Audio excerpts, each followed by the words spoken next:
Merci les chantres, que Dieu vous bénisse. Alléluia. Alléluia. Que des grâces s'élèvent dans cette assemblée. Soyez un instrument que Dieu utilise entre ses mains. Amen.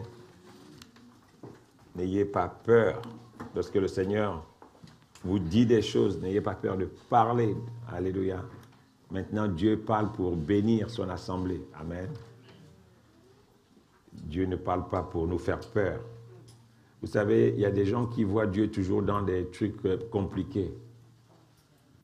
Alléluia. Mais Dieu parle pour nous encourager. La parole de Dieu vient pour nous exhorter, nous édifier, nous consoler. Amen. Dieu ne vient pas nous juger. Il y a un temps pour le jugement. Amen. Et ce temps viendra. Et pendant ce temps où nous sommes sur la terre, Dieu nous cherche. Et il n'y a rien qui peut l'empêcher de nous trouver, sinon que nous-mêmes. Alléluia. Cette année, nous sommes en 2024. Ça, c'est le premier culte de l'année 2024. Et nous avons une nouvelle pensée. Alors, c'est quoi la pensée? C'est quoi la différence entre une pensée et une vision? La vision, en général, c'est la parole que Dieu donne à une personne ou un groupe de personnes pour commencer quelque chose avec lui. Tu peux recevoir une vision dans les affaires. Tu peux recevoir une vision pour commencer une église. Tu peux recevoir une vision pour ton travail. C'est ça qui va te porter pendant toute ta vie professionnelle. C'est ça qu'on appelle la vision. Et la vision, elle est spécifique. La vision est spécifique. La vision, c'est attaché à toi, c'est attaché à ce que Dieu t'a demandé de faire. Pour ciel, c'est le verset que nous connaissons. Celui qui croit en moi, des fleuves d'eau vive couleront de son sein. Et cette pensée de Jean 7, 38, elle est déclinée en ce sens que sur cette base, nous devenons une source de bénédiction là où nous sommes, pour nos familles, pour nos nations. Ça, c'est la vision. Amen. Ça, c'est la vision que Dieu donne à une église. Ça peut être la vision qu'il donne à une personne, à un groupe de personnes, à une équipe. Ça va être la vision. Et c'est ça qui va diriger ta vie. Et la pensée annuelle, c'est une pensée directive que Dieu nous donne pour une année. Et nous allons travailler par rapport à cette pensée directive que Dieu nous donne pour une année. L'année dernière, nous avons travaillé sur la pensée, la consécration à Dieu et le service dans l'humilité et la fidélité. C'est une orientation prophétique, c'est une pensée directrice. Ça veut dire que si nous entrons là-dedans, il y a assez de grâces nécessaires pour que nous puissions rentrer pleinement dans la pensée. Amen. C'est ça la pensée. La pensée, c'est quelque chose qui change en fonction des circonstances, en fonction de comment tu avances. Amen. Et quand nous rentrons dans la pensée, les grâces qui sont attachées à la pensée nous accompagnent et nous suivent. Amen. C'est comme ça que Dieu travaille. Il y a des pensées avec lesquelles Dieu va nous conduire pour atteindre notre vision. Et donc cette année, comme vous avez reçu, la pensée qui est affichée sur le mur à l'entrée, partout, c'est glorifie le Dieu qui a dans sa main ton souffle et toutes tes voies, puis élargit l'espace de ta tente. Avant de commencer à expliquer cette pensée, nous n'allons pas finir aujourd'hui certainement, il y a quelque chose que nous devons savoir. Lorsque Dieu nous a choisis, il y a une parole forte que le Seigneur donne. Je vous ai choisi afin que vous puissiez porter du fruit et que votre fruit demeure. Ça veut dire que Dieu nous choisit pour vivre avec lui. Dieu ne nous a pas choisis pour nous perdre.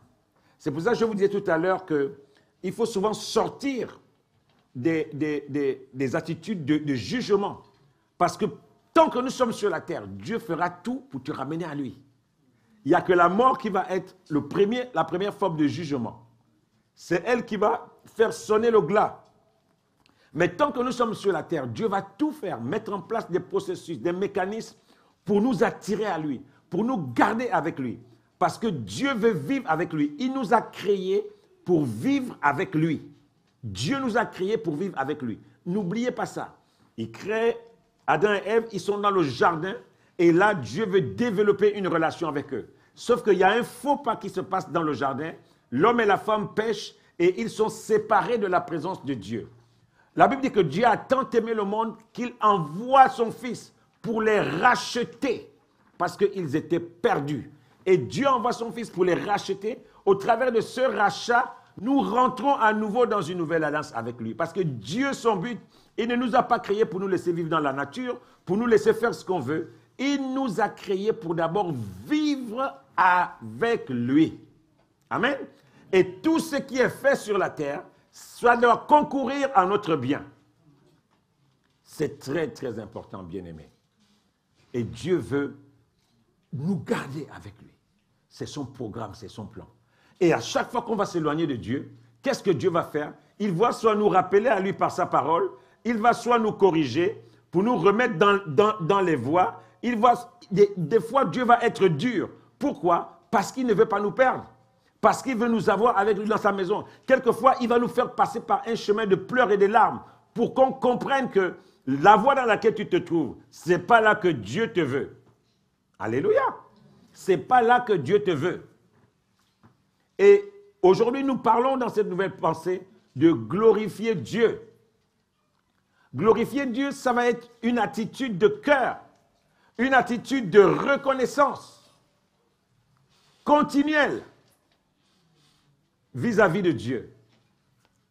Continuelle, parce que nous vivons dans un monde tellement difficile, tellement égoïste, que si nous n'avons pas cette attitude où nous glorifions Dieu, dans notre cœur, là nous voyons dans ce premier passage que dans la brochure, glorifier Dieu inclut le fait de l'adorer continuellement. Et c'est quelque chose que nous ne faisons plus. Le christianisme nous a déformés, surtout dans nos églises évangéliques. Les gens viennent à Dieu d'abord pour obtenir des choses. C'est pour ça que vous allez voir que dans nos mouvements évangéliques, charismatiques, il y a beaucoup des moments de prière, de ceci. Les gens, en fait, ont fait de Dieu un distributeur automatique de cadeaux, de dons, de bénédictions. Dieu n'est pas d'abord vu comme quelqu'un qui doit être adoré lorsqu'il opère au milieu de nous. Si on peut afficher le psaume 18, on va lire les 3 premiers versets, les 4 premiers versets. Dieu veut d'abord être adoré dans nos vies. Et cette dimension de l'adoration, nous l'avons perdue. En réalité, lorsqu'on adore, c'est en vue de gagner quelque chose. Et même, on a même dans notre culte, pourquoi nous sommes un ciel, la louange, l'adoration et l'évangile. Parce qu'en réalité, les deux vont ensemble. Louer Dieu, glorifier Dieu, c'est quelque chose que Dieu veut rétablir dans son temple aujourd'hui. Parce que Dieu n'est plus glorifié en réalité. En fait, c'est comme quand un homme drague une femme. Au début, tu vas lui dire des belles choses, des très belles choses. Et dans la vie maintenant du mariage, il n'y a plus ça. Les femmes peuvent dire Amen.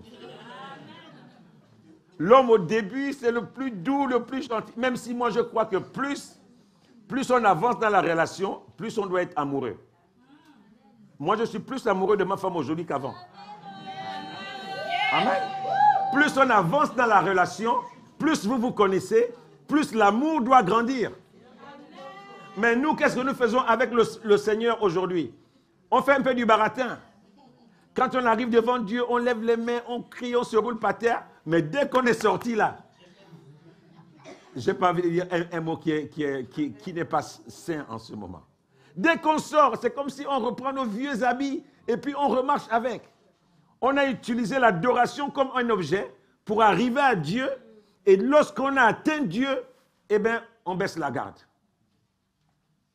On a chanté les louanges de quelqu'un, mais lorsqu'on a pu obtenir de cette personne la chose qu'on voulait avoir, eh bien, on baisse la garde.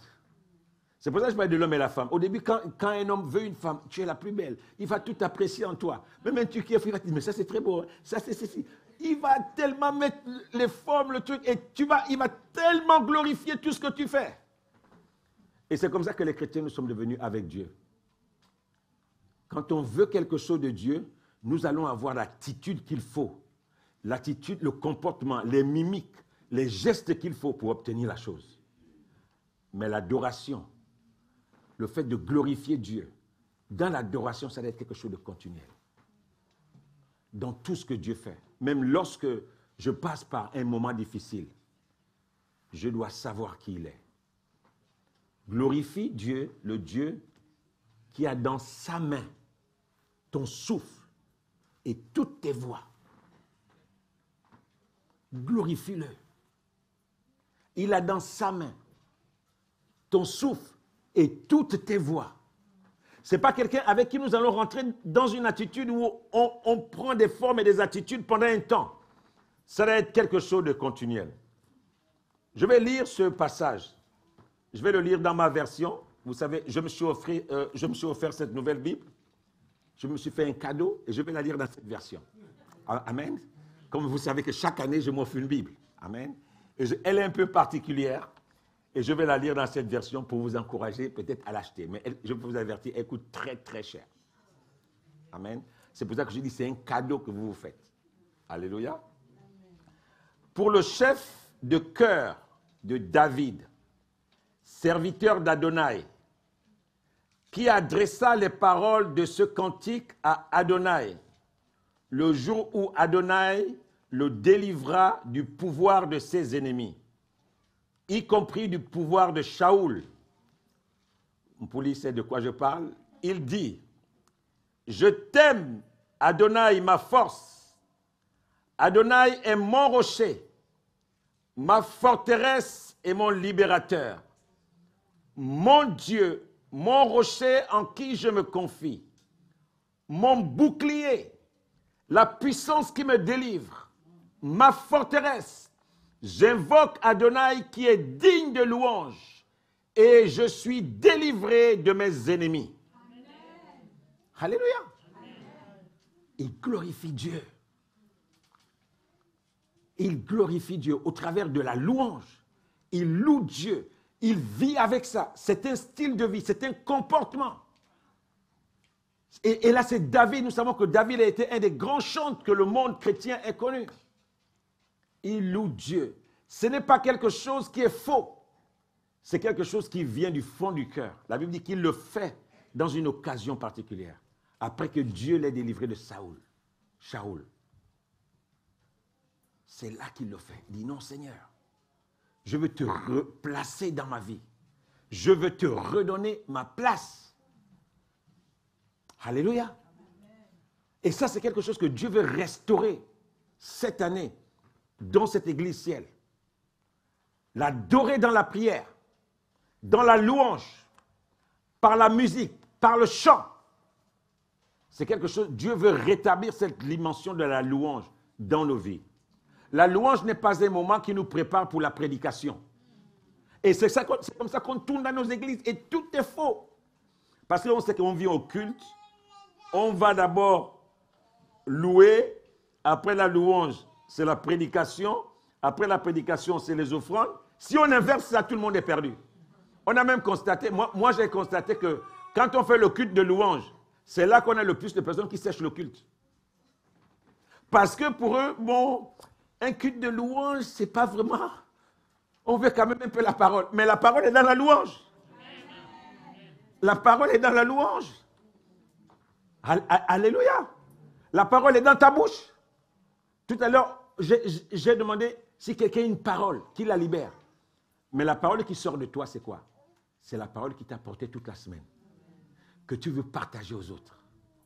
C'est comme ça que ça se passe. Et tout le monde est béni. Peut-être que quelqu'un avait besoin de ça dans l'assemblée. C'est pour ça que je vous encourage ces temps-ci. Quand celui qui est devant dit, si quelqu'un a une parole qui la libère, commence à faire l'effort de ne pas avoir peur.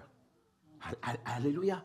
Lève-toi, libère ce que Dieu t'a donné. Il y a quelqu'un qui a besoin de ça dans l'assemblée. Alléluia. Il y a quelqu'un qui a besoin de ça. Ce message-là, quelqu'un a besoin d'entendre un chant qui va sortir, une parole qui va venir. Peut-être qu'il vit dans cette situation parce que Dieu ne parle pas toujours que par la bouche du pasteur.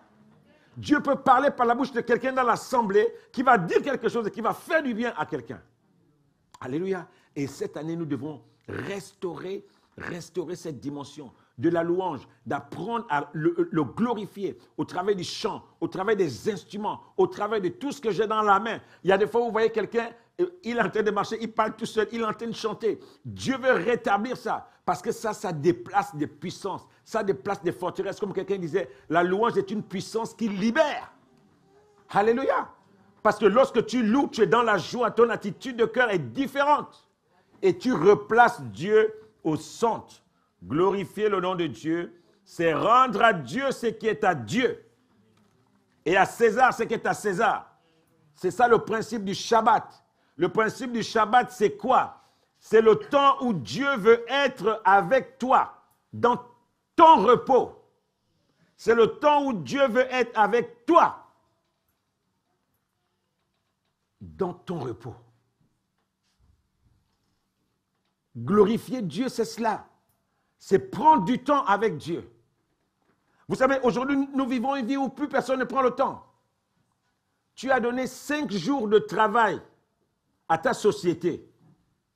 Et Dieu te demande que vendredi, viens prier. Dimanche, viens dans le repos pour recevoir. Il y a des gens, même pendant dimanche qu'il est au culte, ils pensent déjà à ce qu'il va faire après en sortant d'ici. Non. Dimanche, c'est notre Shabbat. C'est le jour du Seigneur. Je vous encourage à éviter de faire les programmes le dimanche. Amen. Évitons de faire des programmes en parallèle le dimanche. Donnez à Dieu ce qui est à Dieu. Amen. Je donne à Dieu sa place dans ma vie. Je ne donne pas à Dieu une place dans ma vie. Je donne à Dieu sa place dans ma vie. Je ne donne pas à Dieu une place, un espace dans ma vie. Parce que je donne à Dieu sa place dans ma vie. Il y a un vide dans ton cœur, dans ta vie, que seul Dieu peut combler. Aucun homme ne peut le combler. Aucune femme ne peut le combler. Aucun travail ne peut le combler. Même si tu gagnes 30 000 euros, 50 000 euros par mois, ça ne peut pas combler le vide qu'il y a dans ton cœur et que Dieu seul doit combler. Amen. Rendons à Dieu ce qui est à Dieu. Bien-aimés, arrêtons de tricher. Glorifier Dieu, c'est honorer Dieu. Arrêtons de tricher. Dimanche, pour nous, c'est le Shabbat. C'est le jour de notre repos. Pour d'autres mouvements, c'est le samedi. Ce n'est pas grave. On n'est pas dans les jours samedi ou dimanche. Mais nous savons que dans nos mouvements évangéliques, c'est le dimanche où nous nous arrêtons. Nous nous arrêtons pour nous concentrer avec Dieu. Pour être dans le repos avec Dieu. Vous savez, quand vous arrivez en Israël, à Jérusalem particulièrement, pas à Tel Aviv, parce que Tel Aviv, pour les Juifs, c'est un peu considéré comme une ville païenne des fois. Mais quand vous arrivez à Jérusalem, dès vendredi soir à 17h, tout est fermé. Donc, si vous n'avez pas fait vos courses avant, vous n'allez rien avoir. Ce n'est pas comme ici où vous avez la chaîne ABC. Vous connaissez la chaîne ABC? L'arabe du coin. Donc, il n'y a pas de ça là-bas. Tout est fermé. Amen. Et tout le monde prend ce temps avec Dieu. Et c'est quand nous arrivons à vivre comme ça que Dieu fait de la maintenance dans nos vies. Vous savez, un véhicule, il y a un temps où il faut l'amener au garage.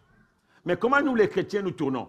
Nous ne respectons pas les moments de maintenance hebdomadaire. Il y a un temps pour le chrétien, sur un plan hebdomadaire, où il doit s'équiper. Mais nous ne respectons pas ça. On roule, et puis un beau jour, il y a une pièce qui casse dans la voiture. Et là, on n'a plus de voiture. Alors que tu pouvais éviter ça. En faisant quoi? De la maintenance régulière. Et c'est ce qui manque aux chrétiens. 2 semaines. Dieu n'est pas au centre de ta vie. Tu vis comme tu veux. Tu fais ce que tu veux. Et puis un beau jour, tu as un gros problème. Tu perds ton travail. Tu n'as pas d'économie. Tu commences à accumuler des retards de loyer. C'est là que tu veux rentrer dans une relation avec Dieu profonde maintenant. Je vais vous dire la vérité. Dieu aime ces moments-là. Parce qu'il s'était. Souvent, Dieu s'était. Tu pries, tu jeûnes, tu dis, mais Seigneur, tu m'as abandonné. Mais le Seigneur dit que quand tu avais les moyens, toi aussi, tu m'avais abandonné. Je te montre un peu ce que c'est quand on abandonne l'autre. Vous savez, Dieu est normal, hein? Dieu est tout à fait normal. Et quand tu vas crier là, il va d'abord te laisser crier, t'essouffler, machin. Après, il va te dire, tu as compris. Ah Seigneur, cette fois-ci, si tu me bénis, je vais faire ça. Je vais te donner ceci. Nous tous, nous connaissons les si tu me bénis.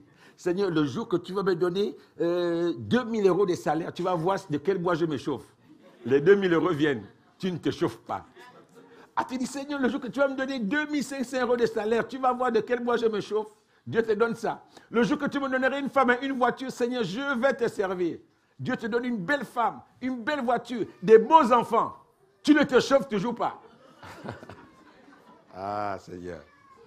Vous savez, Dieu, nous tous, on a fait ça. C'est pour ça qu'on rit. Parce qu'on a tous fait ça. Mais ça, là, quand Dieu nous attrape pour nous corriger, c'est là qu'on se dit, Seigneur, là, il faut que j'arrête ça. Il faut que j'arrête de te faire des projets. Je veux marcher dans l'obéissance. Il y a un passage dans la Bible qui dit que l'obéissance, ça vaut mieux que le sacrifice. Dieu n'a pas besoin que tu rentres dans un mois de prière parce que tu es maintenant en difficulté. Ce n'est pas ça que Dieu veut. Dieu nous dit, en cette année 2024, apprenons à le glorifier, lui donner sa place dans notre vie. Ça veut dire quoi concrètement? Les rendez-vous que nous avons avec Dieu, honorons-les. Quand on dit qu'il y a un temps de prière, il y a une veille de prière, nous allons prendre un temps de jeûne pour la communauté. Venons honorer Dieu. Quand on parle de prière le vendredi, prions. Cette année, j'expliquais vendredi, nous aurons 2 réunions de prière en présentiel. Le deuxième vendredi de chaque mois, nous allons nous retrouver ici en présentiel. Mais la prière, c'est quoi? Ça nous unit, ça fait de nous un corps et ça fait qu'on arrive à se protéger les uns les autres au travers des temps que nous passons dans la prière. C'est comme nous formons spirituellement une famille et nous mettons autour de cette famille des barrières de feu, de sang de Jésus. Et ça fait que lorsque nous sommes dans cette famille, au travers des moments que nous passons ensemble, nous sommes un même esprit dans les temps de prière. Et ça, c'est quelque chose de puissant. Alléluia. 2 réunions par mois. Deuxième vendredi de chaque mois, nous sommes ici en présentiel pour prier. On prie les uns pour les autres. On prie pour les besoins de l'Église, les besoins du pays. Alléluia. Ça, c'est important. Deuxième vendredi, ce sera un temps de veillée de prière. Et là, nous allons aller un peu plus en profondeur. Alléluia. Veillée. Nous allons commencer les veillées ce dernier vendredi de chaque mois. La veillée, c'est de 23h à 4h30 du matin. On faisait cela avant, mais on a perdu cette habitude. Le Covid a déformé les programmes dans toutes les églises. Et les églises ont du mal à revenir dans les anciens programmes. Parce que tout le monde est habitué aux réunions à distance. Mais qu'est-ce qui se passe pour les réunions à distance? Dieu n'est pas glorifié. Vous avez quelqu'un, moi je reste souvent à la fin de toutes les réunions sur Zoom. Je vois des gens qui restent, la réunion est finie depuis longtemps, il est toujours là. Il y a des gens que je suis obligé de jeter. Lui là, je sais que lui là, il n'a pas assisté à la prière. Il y a des fois, vous voyez quelqu'un, il est connecté, il a oublié de couper son micro. Il est en train de parler avec quelqu'un. Dieu n'est pas glorifié. Dieu n'est pas glorifié. Et il y a beaucoup de choses que nous faisons. Quand on dit vivre en honorant Dieu, glorifier Dieu signifie aussi de vivre en l'honorant. Dans toutes ses actions, dans la dimension où Dieu s'est positionné en se présentant au monde. Imaginez-vous, vous allez voir le président Macron. Et pendant que le président Macron vous parle, vous êtes en train de faire le vernis. Amen. Amen et amen. Ce n'est pas normal. Le président Macron est en train de vous parler et vous êtes en train de tailler vos ongles. Souvent, c'est ce que nous faisons avec Dieu. L'amitié de Dieu est pour ceux qui le craignent. Celui qui accomplit convenablement sa tâche s'acquiert un rang honorable. 2 versets clés cette année. Celui qui accomplit convenablement sa tâche, Dieu le respecte. 2 Chroniques 16. L'Éternel promène son regard sur toute la terre pour soutenir ceux dont le cœur est tout entier à lui. Mais ces versets-là, On n'en parle plus. Parce qu'en réalité, nous vivons dans un monde où tout le monde veut seulement la bénédiction. On veut les choses que Dieu donne, mais on ne veut pas les choses que Dieu nous demande de faire. Et cette année, nous allons glorifier Dieu en suivant les enseignements de Christ. En cherchant à refléter son caractère dans nos relations les uns avec les autres. Vous savez, beaucoup de gens ne sont pas bénis. Des fois, rien qu'à cause du caractère.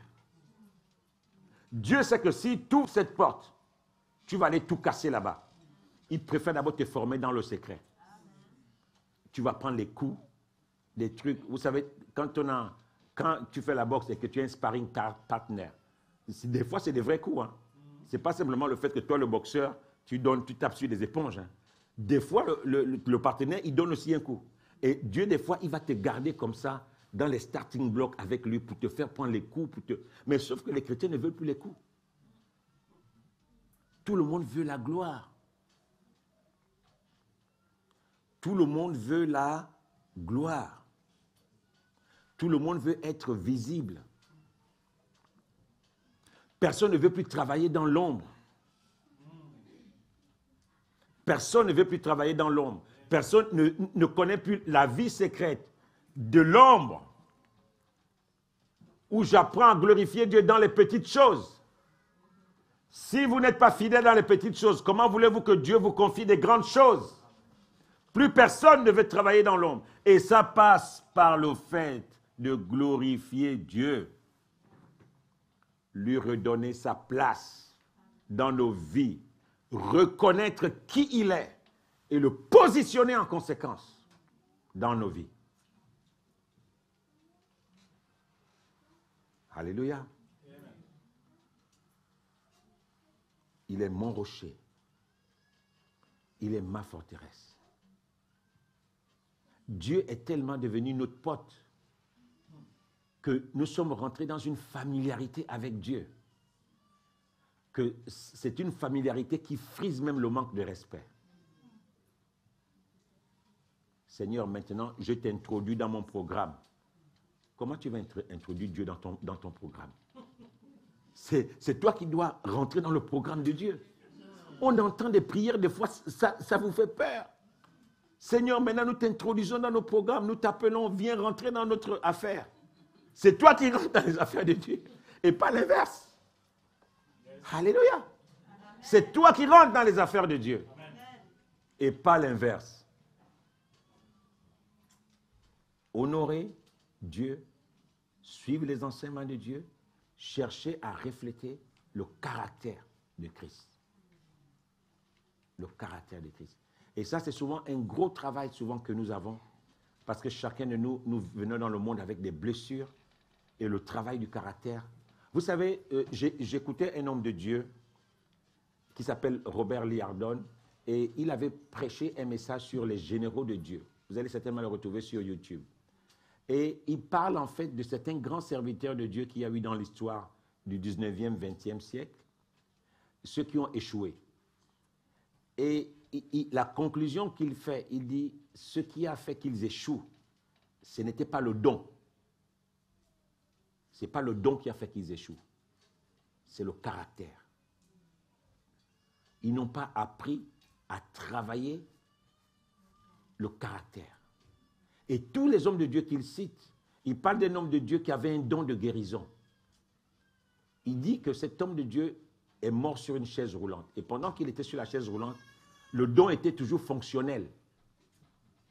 Mais il est mort, il priait pour des gens qui étaient guéris, des gens qui étaient paralytiques, qui marchaient, mais lui-même il a fini sur une chaise roulante. Parce que le don est perverti par le caractère. Je répète, le don est perverti par le caractère. Il y a des gens, ils ont des dons extraordinaires, mais personne ne veut travailler avec eux. C'est le caractère. Et ça, Dieu veut que nous, au travers de la qualité de ma vie, quand les gens regardent ma vie, ils voient que Dieu est là avec moi. Et ce travail-là, nous devons le faire. dans nos espaces de vie, dans ton travail, dans ta famille. Quand tu dis que tu es sous des bénédictions pour les familles et les nations, tu dois faire ce travail dans ta famille, dans ton travail, dans tes relations avec les chrétiens de l'Église. Il y a des chrétiens, vous savez, que les gens fuient. Hein. Lui là, non, c'est une personne à problème. On en a eu beaucoup à ciel. Heureusement qu'ils sont partis. On ne savait pas comment les prendre. Ça veut dire que toi, tu arrives le matin, tu veux la matin. Non, non, non, non, pasteur. Pasteur, tu m'as fait ça. Ah, c'est bien. C'est les gens, même quand tu sais qu'elle est là, tu vas. Quand on dit, disons-nous bonjour les uns les autres, tu la vois là-bas, tu vas à gauche. Tu sais qu'elle est là, tu vas à droite. Parce que le caractère pervertit le don. Le problème, ce n'est pas le don, c'est le caractère.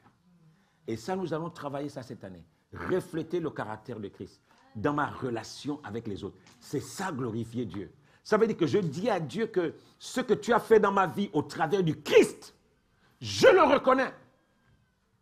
Et je veux vivre en conséquence.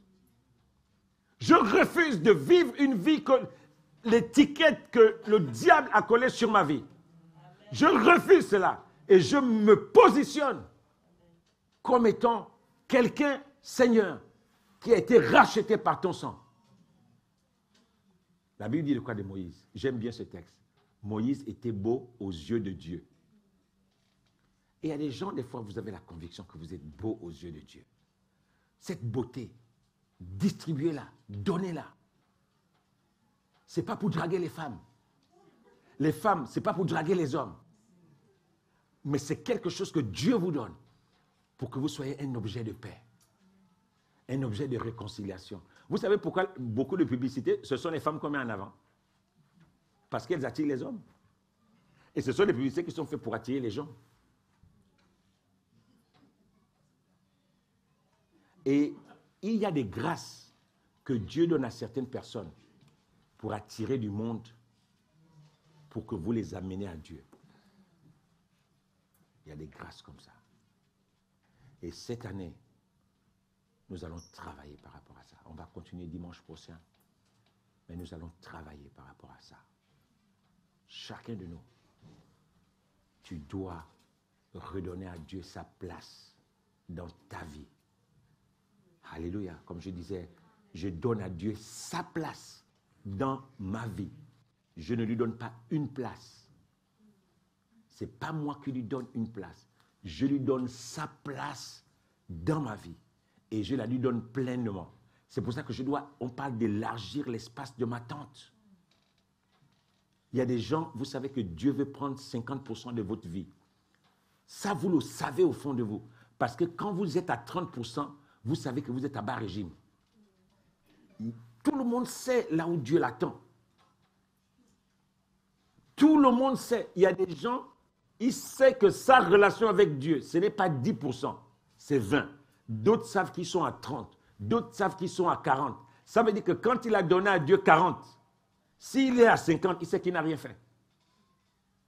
Amen. Glorifier Dieu, c'est lui donner son espace. Son espace dans ma vie, dans mes projets, dans ce que je veux faire. Il y a des gens qui sont dans les affaires, ils savent que ce qui maintient leurs affaires, c'est leur alliance qu'ils ont fait avec Dieu. Lui n'est pas dans les 10% de payer les dîmes, tout ça. Là. Il est au-delà de ça. Parce qu'il sait que c'est ça qui me maintient. C'est ça qui maintient ma relation avec Dieu. Et je veux que cette année, chacun de nous puisse rentrer dans son cœur. Ne regarde pas ton voisin, ne regarde pas l'autre. Regarde, la paix que tu dois avoir doit venir du degré où Dieu t'attend. C'est pour ça que vous allez voir des fois quelqu'un, vous croyez qu'il fait des grandes choses. Mais en fait, il ne fait pas des grandes choses parce que lui-même, il sait que les 20% que les gens voient que, ah, lui là, vraiment, il est là. Hein. Il sait que Dieu lui demande 30%. Et il n'est pas en paix avec ça. Moi, j'ai toujours dit aux gens, le jour où j'arrête de servir Dieu, le lendemain, je meurs direct. C'est clair, parce que je sais que je ne suis pas dans la dimension où je peux dormir. Je ne peux même pas m'amuser. Alléluia. Le jour où je m'amuse, le lendemain, vous allez apprendre que le pasteur est mort. Et chacun de nous connaît son niveau avec Dieu. Et c'est ça que le Seigneur veut réveiller cette année. Est-ce que tu le glorifies à 10%, à 1%, à 2%, à 3%, alors qu'il t'attend à 50%? Tu sais ce qu'il t'a donné pour aller plus haut. Alléluia. Alléluia. Est-ce qu'on peut fermer nos yeux maintenant?